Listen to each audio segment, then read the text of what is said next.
भारत के इतिहास में सर्वाधिक विदेश यात्राएं करने वाले नेता प्रतिपक्ष राहुल गांधी जी,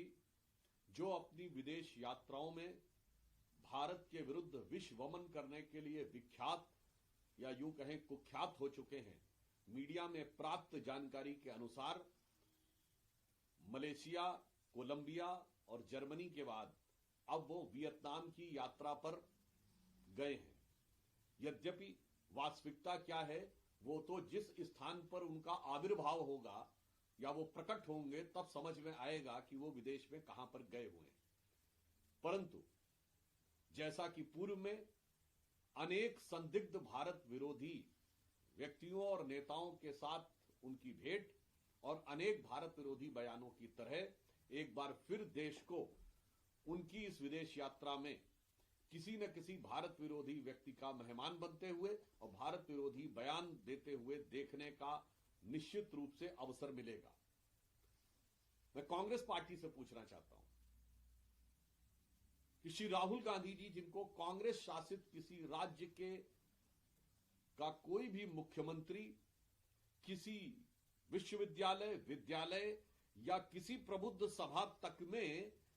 बुलाना आवश्यक नहीं समझता है, उन्हें विदेश में कौन से लोग हैं जो उनका बारंबार स्वागत करने के लिए और भारत के विरुद्ध हाहाकार मचाने के लिए निरंतर बुलाते रहते हैं। कांग्रेस पार्टी को इसका खुलासा करना चाहिए। और आज एक और अन्य घटना, कांग्रेस पार्टी द्वारा आयोजित प्रेस कॉन्फ्रेंस में जैसे ही पत्रकारों ने बांग्लादेश में हिंदुओं के विरुद्ध हो रहे गंभीर अत्याचार का प्रश्न पूछा, तो कांग्रेस के नेता श्री केसी वेणुगोपाल और श्री जयराम रमेश जिस तरीके से उठकर खड़े होकर भागने लगे, उसे देखकर ध्यान आता है कि ये वही पार्टी है जिसको गाजा के बारे में इतना ज्यादा अगाध स्नेह उमड़ पड़ता है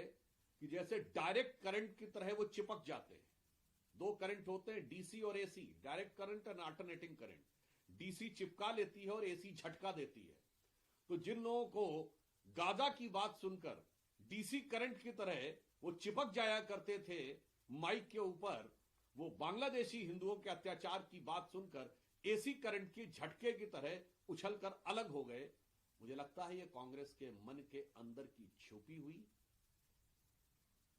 हिंदुओं के प्रति अपमान, तिरस्कार